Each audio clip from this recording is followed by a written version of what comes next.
Isa pong pinagpala at maulang Monday morning, mga katots at mga quarantine. Kaya indoors na naman po tayo. Medyo maulan. Pero siyempre, tuloy pa rin ang ating Knock-Knock Monday. Siyempre, New Year special to. Kaya, lahat special. Dalawa na naman. Pabonus ko na sa inyo yan. Okay, sige, simulan na natin to. Knock! Knock! Who's there? New Year! New Year who? Yan. Ladies and gentlemen, Mr. Callum Scott. O, Scott Callum ba yan? Hindi ko tanda eh. Okay. I'd climb every mountain and swim every ocean just to be with you and fix what I've broken. Oh, 'cause I need you to see. 'Cause New Year the reason. Kita nyo ha? New Year the reason. Yahoo! Boom! Pero hindi pa tapos. Para naman sa mga Tagalog speaking. Okay, ito mas mabigat to. Pinag-isipan to ng mahaba. Knock! Knock! Who's there? Bagong taon. Bagong taon who? Para sa mga Tagalog, pinag-isipan to. Ladies and gentlemen, ika nga na isang pari namin, the Pink Tiger. Hindi pala, the Pink Panther. At bagong taon. Bagong taon. Okay? Boom! Ayos! Pasok na naman yan yung ating New Year special. Okay? Sige.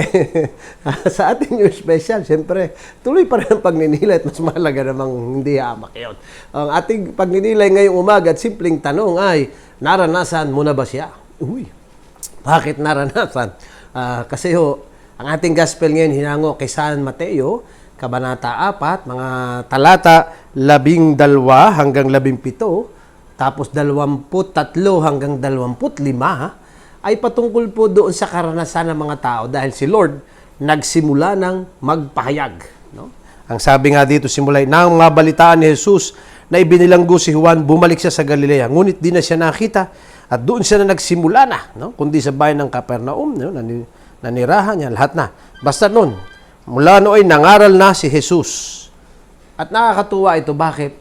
Ito yung isa sa mga katotohanan ng biyaya ng Pasko. Di ba? Ating laging pinagninilayan. Kasama na natin ng Diyos. Ibig sabihin ng Emmanuel. At kapag ito ay isang katotohanan sa buhay natin, imposibleng hindi natin maranasan si Lord. At kapag sinabing naranasan, ang daming nababago sa buhay natin. Di ba? Kahapon yung Epiphany, yung pakikipagkita kay Lord, na yung huling elementong binanggit ko ay, ang sabi ko nga ay, pag nakatagpo na natin, nakita na natin si Lord, imposibleng hindi mababago. Ang karanasan na yan ay magiging magdadala sa atin ng tunay, malalim na kaligayahan, kapayapaan sa kalooban. At minsan ngayon nga, imposibleng hindi mo magagawang hindi mag-aalay. So, ang daming mababago sa buhay natin. At kahit pakinggan nyo po itong mga sinabi dito, ang mga taong nasa kadiliman ay nakakakita ng maningning na ilaw. Sa mga nakatira sa lilim ng kamatayan, sumisikat ang liwanag. Wow! Nagkakaroon ng liwanag ang buhay natin. At kung tutuloy natin doon sa mga talata 23, ang 25, sabi, si Lord ay nangaral at nagpagaling. Healing. At ang kagandahan niya, yung pagbabago ng buhay talaga.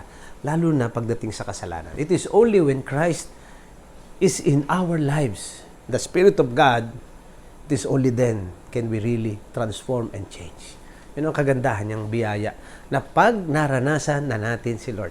Kaya pansinin niyo mabuti mga kapatid, kung sa buhay natin walang nababago, yung mga dating yung mga New Year's resolution niyo, ang tunay na nagbabago kasi sa buhay natin, kapag naging karanasan na natin, yung katotohanan kasama mo na si Jesus sa buhay mo.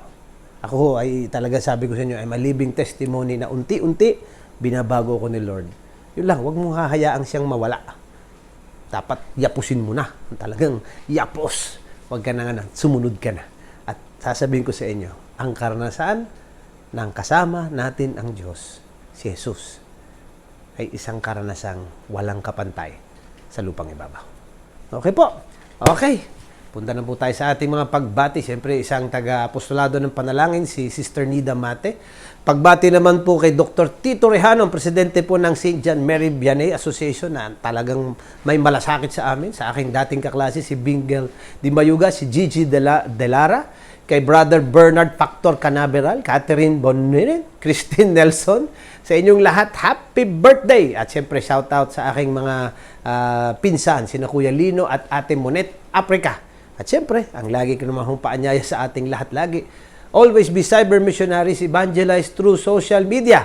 Like, share, follow po itong ating page. Ang sinasabi ko, share, kayong panood, kayong panood. Share, okay?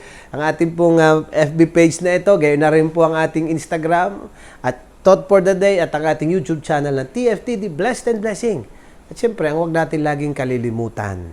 Dahil lalo na, pag naging karanasan na natin si Lord, always be blessed and be a blessing. Ingat po kayo lahat.